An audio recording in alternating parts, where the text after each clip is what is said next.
Welcome back. Here we go. From summer vacation. Talking more Marvel. Lots of Marvel to talk about. Let's get right into it.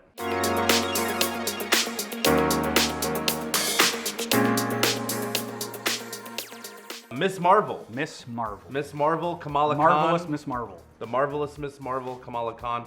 I'm really enjoying this origin story. This is maybe, I think, one of the longest like slow burn origin stories we've seen in Marvel, and I'm loving it. Like, you know, the other ones we've learned more about Falcon Winter Soldier. Yeah. We got into Loki. You know, but all the other origin stories have been feature films, so you get your 2 hours, so they got to pack 30 minutes of origin in. If we get an origin, because there's obviously we didn't get one for Spider-Man. But here we've had... Well, they did Spider-Man backwards. We got Origin. Yeah, it was just in No Way Home. It was the last time we're going to see Spider-Man for now. But here we have an origin story that actually took place over, we're 4 episodes in now, and we're still getting origin story. Yeah, exactly. So that's 2 hours in now, and we're still finding out the backstory of Kamala's powers, the people... we'll get into the severed arm, because I thought that was a Kree arm, but obviously it's not. Mm-hmm. It's some sort of extra-dimensional. I think it's... Intradimensional. Interdimensional creature. So yeah, like kind of to your point, we're about 4 episodes in, so 4 hours into Miss Marvel at the time. You know, we're shooting this, give or take. This by the time you see this, the episode 5 will be out. More than likely, yeah. Yeah, and so like we'll do a wrap up of Miss Marvel, but so far, so we're at the point where they've really explained the Jinn and the extra dimensional nature of the Bangle and her powers. So I mean, I see a lot of similarities. So we've gotten. They did a great job with the backstory for Shang-Chi in a 2-hour movie. But to your point, we're getting so much more out of the marvelous Miss Marvel and her origin story, and learning about her culture. Like, it really makes me wish Shang-Chi, as good of a movie as it is, and it's one of my favorites, if they had done it as a series, then we would have gotten more Shang-Chi. Yeah. Like right up front, and gotten to learn more about not just the culture. And I think that's the really cool thing they're doing with these is I'm learning about Indian, Pakistan, Muslim culture as I'm learning about the Jinn and the extra-dimensional creatures. And that's obviously what Marvel is doing here. Obviously, the last phase was the multiverse was the big deal. Now the multiverse is normal. Now we're talking about dimensions. Yeah. Which, I mean, is super cool. Obviously, we've dealt with it a little bit before in the past. You and I talked about this, that you know, definitely in Shang-Chi, we get this universe that exists within a universe through this door like a pocket where dimension. The Dark Dweller lives. You know, we got it a little bit in Iron Fist, even though that's the Netflix, and it kind of crosses over, but doesn't, with, I can't remember the name of the place that he goes to.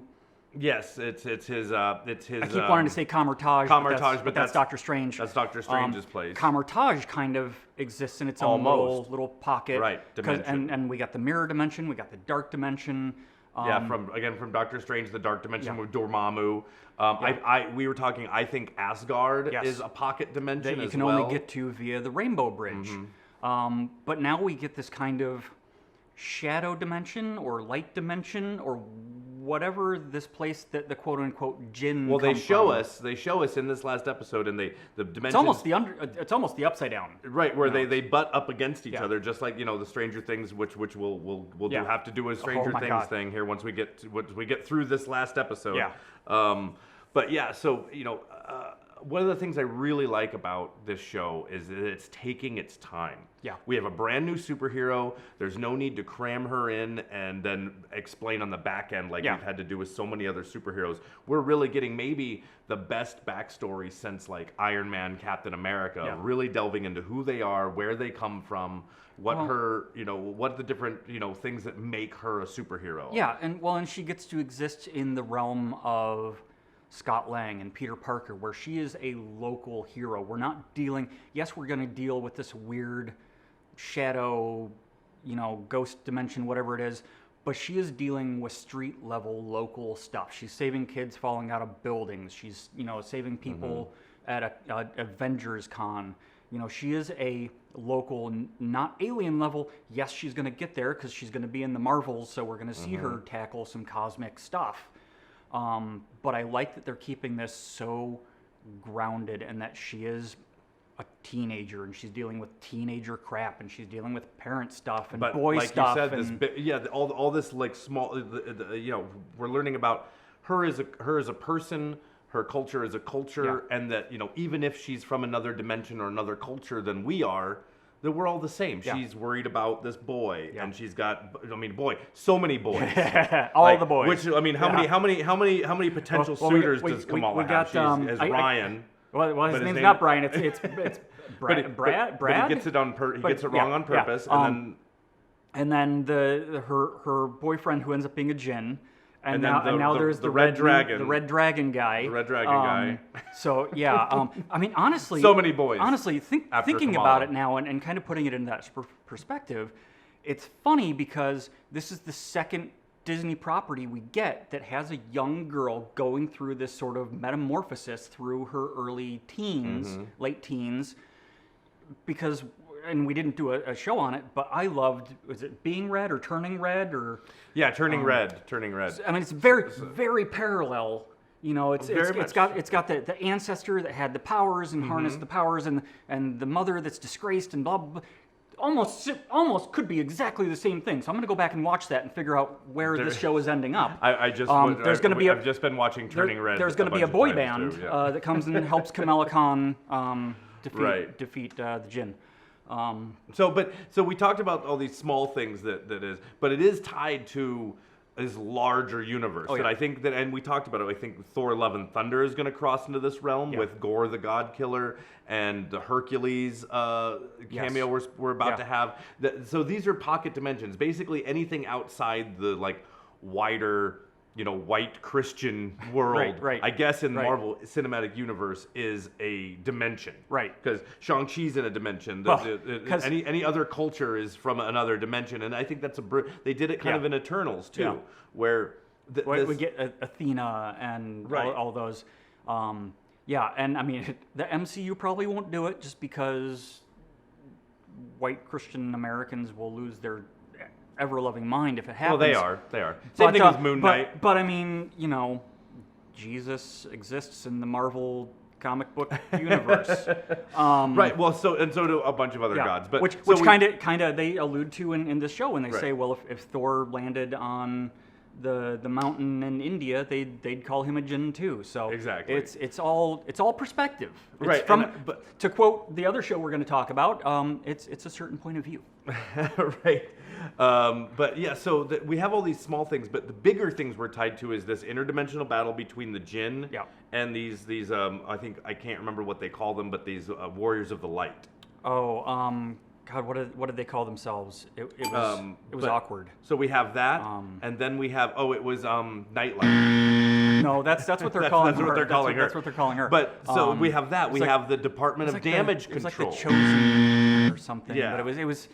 Right, but so basically we have this interdimensional battle between the dark and the light. We have the Department of Damage Control, which is obviously supposed to be sort of the FBI, which if you're a Muslim American is a constant, being investigated by Homeland Security. FBI is a constant threat, a constant thing that you're dealing with in your mosque, and they definitely they address that. Like they hit it head on, and they make no bones about that's what damage control is basically. And like it or not, yell about the show being woke or not. I mean, this is to quote Donald Glover, this is America. Yeah, it is. It's a mirror, and that's what I like about what the MCU is doing is. Okay, everybody's bashing on, I'm tired of superhero movies. They're just the same old thing. Well, but they're keeping these stories compelling. Window didn't like what you just said. That's what I really like about these Marvel shows is they're people complain about the superhero movie tropes, but they're using these superhero movies just like comic books were used and called trash back in the day, right? And called pulpy and not considered literature. I mean, it's only since like the mid '80s that comic books were taken seriously as a literary art form. That's a big stretch. I mean, it's not when we started first reading comic books, they were still kids' books. I mean, right. But they were telling those stories. Yeah, they were telling these stories. It wasn't just pow punch. Yeah. They were dealing with social issues, which they always have. Which they have been from the very beginning. The very first comic book that wasn't just a Western pulp comic book. Right. which was probably still telling some sort of, narrative. So if you're telling me if you're telling me you don't like that comic books are woke, you haven't been paying attention to comic books since the very beginning, because the X-Men have been woke since out the gate. But anyway, if you only read the Punisher because you think he's a cool guy with guns that shoots bad guys, you don't get the Punisher. You're missing the point. Punisher. So yeah, no, love Miss Marvel. How many episodes are in this season? 6. 6. So we've only got 2 more. We're on episode 4. We've got 2 more. Yeah, and I'm really digging. I mean, I like what Disney's doing. We're getting a lot of content because it is 6 episodes. They're giving us a lot of shows that are 6 to 8 little half-hour episodes. So we're getting basically 3 movies out of each series. But it's weird because it's like we can't figure out where we want to be with this. Obviously COVID changed a lot of what Hollywood does, and things kind of pivoted from the theatrical release movie or what we know as a regular TV show / miniseries. Sure. And then moving into what was, a theatrical release streaming show, and now these shows, they don't necessarily feel like TV shows. It's not like I'm going to turn on Happy Days and watch TV. They feel like a mini-series, but it's handled a little differently. Right, and I think that there's room for both. I think that this is a great way to set up Kamala Khan as either part of a big event movie or for her own event movie someday. And I think, Thor: Love of Thunder, which is the other thing we wanted to talk about a little bit, that has earned it. We've got three Thor movies. And multiple appearances, plus the Avengers movies, and multiple appearances in other movies and stuff. So we've earned Thor, but I think going forward, I would have rather seen the first 2 Spider-Man movies as 2 seasons of series and really get into who Peter Parker is, and then have a Spider-Man movie. See, I don't know if I needed that, but I definitely would absolutely love to have a Spider-Man series now. Well, I'm saying going forward. Yeah. My point was going forward is I think. The format that they're going to do is introducing us to these heroes. Especially the characters that aren't like Spider-Man, because you can't just take Kamala Khan and put her in Civil War and have her show up and have everyone be like, it's Kamala Khan. That's what I was going to say. Was if you're past Spider-Man and the legacy heroes, and we're talking about smaller heroes, I would rather them be on these smaller screens. Kamala Khan, like She-Hulk, like Moon Knight. Get to know them, and then when they show up in these larger event movies that then we go to the theater to see, those will be more interesting. And that's what I mean about going forward. Right. I would have loved a whole Valkyrie show. Yeah. About Valkyrie in her adventures between Thor Ragnarok and this movie. So I guess that's my real problem with what Marvel's doing. I just want more of it. They can't make it fast enough. They're making it as fast as they can. Right. They're making it so fast, people are complaining that they're not doing a good enough job with their special effects. But we're getting more content than we ever have before. Right, and Disney needs to they need to loosen their purse strings a little bit. Okay, I realize you're doing these on your streaming service, but if you're gonna do the MCU, it needs to be cinematic, and that means let's make sure that She-Hulk and everything has the budgets that Thor: Love of Thunder has, even though it's we're going big screen to little screen, because in the end, the investment will pay off. I think that's a full helping of applesauce and bologna for Marvel. Yeah, I mean, we have plenty of stuff we can talk about with Doctor Strange, because that's obviously out. I've watched that now, I think 3 more times since it's been out streaming. Oh man, well, in the Multiverse of Madness, I find it really funny because since it's been out, my wife has asked to watch it, and she's the reason why we watched it 3 times. But leaving the theater, she's like, I didn't like that movie, but now we've watched. Well, right, and it was not what people expected. It explored other things. Doctor Strange wasn't even really the hero in it. Right. If anything, kind of like Wanda, it set him up as almost a villain. Yeah. Or it's very much like we're slowly getting to looking at our heroes. Yeah. Being a hero isn't some shining pedestal. And looking at our heroes in the Marvel universe as the whole point in Doctor Strange where we see he's Earth's mightiest hero, and they built a statue for him, but he's not the hero we think he is. Right. I mean, there's a very much even in the Captain America Falcon Winter Soldier movie, we talk about how, and in Loki, we talk about how you don't, even Captain America, if you really look at him, You know, and that's kind of what Baron is telling Right. Falcon and Winter Right. Soldier in Falcon Winter Soldier is, you know, the problem with a Captain America is then you put too much on him, Yeah. and he seems like he's too perfect. Yeah. And so with this next phase, while introducing us to new characters from different backgrounds, is also sort of shining a not so flattering light Yeah. on our heroes from the past. Yeah. Because they all have these sort of like Yeah. dark, Because selfish. Captain America's not. I mean, he's the best we get, but he's also killed people. He's also, you know, he's supported the Winter Soldier. He went against military order. So I mean, he's not the shining soldier boy. Knight that they've put him on the pedestal, and I think Yeah. that Doctor Strange really kind of looked that in the face. I think Yeah. that's a lot of people's problem with it, even though, you know, Elizabeth Olsen, Yeah. as well as me, Yeah. and anybody else that really watched the movie, I think I loved what they did with the Scarlet Witch. Yeah. I don't think Yeah. they made her a bad guy. They made her human. They Yeah. made her somebody that, again, like Yeah. we're talking about, dealing with trauma, was just sort of dealing- shoehorned in Age of Ultron as to Yeah. round out the Avengers. But we didn't really get to know who Wanda was until WandaVision. Yeah. You know. So I guess what we're saying then is that Marvel's really telling us that with great power comes great responsibility. Yep. And I think that they're using their power responsibly. Yeah. And so I'm excited to see what they do with Yeah. it. So I mean, obviously, 2 more episodes of Miss Marvel coming up. Yep. We're going to talk about those once they happen. And that's going to roll right into we got Thor: Love of Thunder. Thor next week on the 8th. So we're and not then- gonna And then get- a couple weeks yeah. after that, we got She-Hulk. Right, and so what happened the last time we had Multiverse of Madness butt up against Yeah. the last show that they did, Moon Knight.